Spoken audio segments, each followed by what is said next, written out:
Budaya perusahaan atau corporate culture menurut beberapa ahli yaitu: yang pertama, menurut Susanto, budaya perusahaan yaitu suatu nilai-nilai yang menjadi pedoman sumber daya manusia untuk menghadapi permasalahan eksternal dan penyesuaian integrasi ke dalam perusahaan. Kemudian, menurut Hofstede Geertz, yaitu didefinisikan sebagai perencanaan bersama dari pola pikir yang membedakan anggota-anggota dari suatu kelompok masyarakat dengan kelompok dari suatu budaya lain. Lalu, menurut Robbins, budaya perusahaan yaitu suatu sistem atau makna bersama yang dianut oleh anggota-anggota yang membedakan organisasi itu dengan organisasi lainnya. Lalu, menurut Brown, budaya perusahaan yaitu bentuk keyakinan, nilai, cara yang bisa dipelajari untuk mengatasi dan hidup dalam organisasi. Sedangkan menurut buku bisnis pengantar, konsep, strategi, dan kasus menjelaskan bahwa budaya perusahaan itu adalah pengalaman bersama, sejarah, keyakinan, dan norma-norma yang membentuk karakteristik perusahaan tersebut. Nah, pasti banyak yang bertanya nih, lalu apa sih kesimpulannya? Jadi, dari menurut para ahli dan menurut kutipan dari buku bisnis pengantar, dapat disimpulkan bahwa budaya perusahaan yaitu keyakinan, nilai, kepercayaan, dan norma bersama yang menjadi ciri perusahaan dan diikuti oleh budaya perusahaan.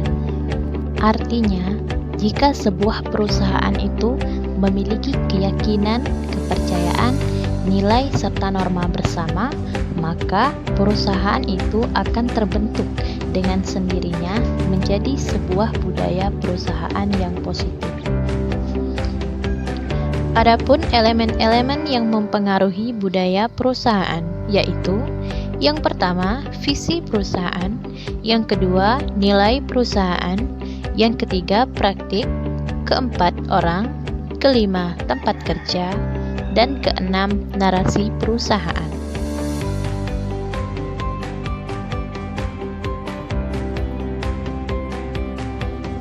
Yang pertama adalah lingkungan usaha. Lingkungan usaha adalah di mana perusahaan itu beroperasi, akan menentukan apa yang harus dikerjakan oleh perusahaan tersebut untuk mencapai keberhasilan. Kemudian, yang kedua adalah nilai-nilai. Nilai apa? Ya, nilai-nilai yang dianut bersama oleh anggota perusahaan yang berupa slogan atau moto yang dapat berfungsi sebagai jati diri dan harapan konsumen. Lalu selanjutnya adalah panutan. Panutan seperti apa? Ya, misalnya para manajer, kelompok perusahaan yang berhasil menciptakan nilai-nilai perusahaan. Nah, itu bisa menjadi panutan bagi kita yang ingin menciptakan budaya perusahaan. Lalu yang keempat adalah upacara-upacara. Nah, upacara yang dimaksudkan di sini adalah acara ritual yang diselenggarakan oleh perusahaan tersebut dalam rangka memberikan penghargaan kepada karyawannya. Misalnya nih, karyawan tersebut berhasil menaikkan omset dalam perusahaan. Nah, di situ pemilik perusahaan memberikan penghargaan kepada karyawan tersebut. Yang terakhir adalah jaringan budaya atau kultur network. Artinya, menyalurkan informasi dan memberikan interpretasi terhadap sebuah informasi. Nah, dari pembahasan tadi, kita sudah mengetahui apa itu budaya perusahaan, apa saja elemen-elemen yang mempengaruhi budaya perusahaan, dan kita bisa mengetahui apa saja unsur-unsur pembentuk budaya perusahaan.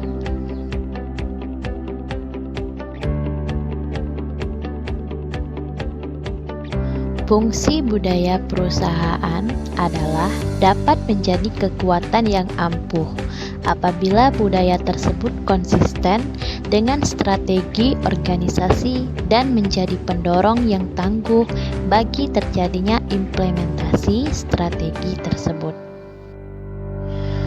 Berikut adalah 7 karakteristik utama budaya perusahaan. Yang pertama, inovasi dan keberanian mengambil risiko. Yang kedua, perhatian pada hal-hal rinci. Yang ketiga, orientasi hasil. Yang keempat, orientasi orang. Yang kelima, orientasi tim. Yang keenam, keagresifan. Dan yang ketujuh adalah stabilitas.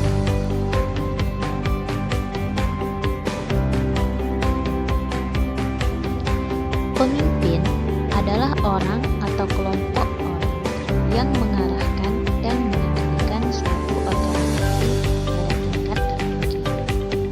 Kemudian, peran pemimpin di dalam perusahaan yaitu: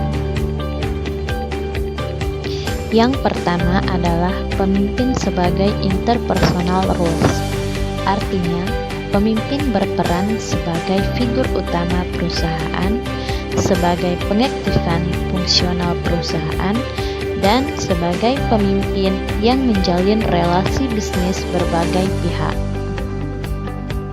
Yang kedua adalah sebagai informational role. Artinya, pemimpin adalah sumber jeli melihat informasi dari luar, baik informasi yang membangun atau mengancam eksistensi bisnis.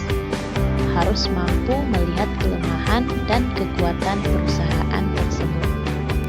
Dan yang ketiga adalah pemimpin harus mempunyai decisional rules, yaitu harus dapat mengambil keputusan yang terbaik di waktu yang tepat.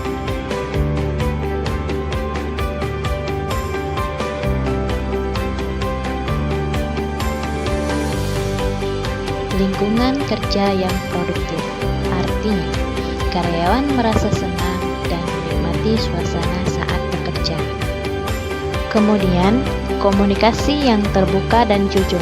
Artinya, terbuka antara karyawan dan pemimpin perusahaan agar tidak ada yang ditutup-tutupi. Kemudian, suasana yang seru. Artinya, kerja santai tapi pasti. Di tengah lelah bekerja, apa salahnya tertawa bersama menikmati candaan. Ada penghargaan dan motivasi. Dalam kata lain, jika ada karyawan yang bekerja keras dan menghasilkan omset yang banyak, maka diberikan penghargaan dari perusahaan tersebut. Yang terakhir adalah kerjasama yang baik. Artinya, selalu kompak dalam urusan perusahaan agar mencapai tujuan perusahaan tersebut.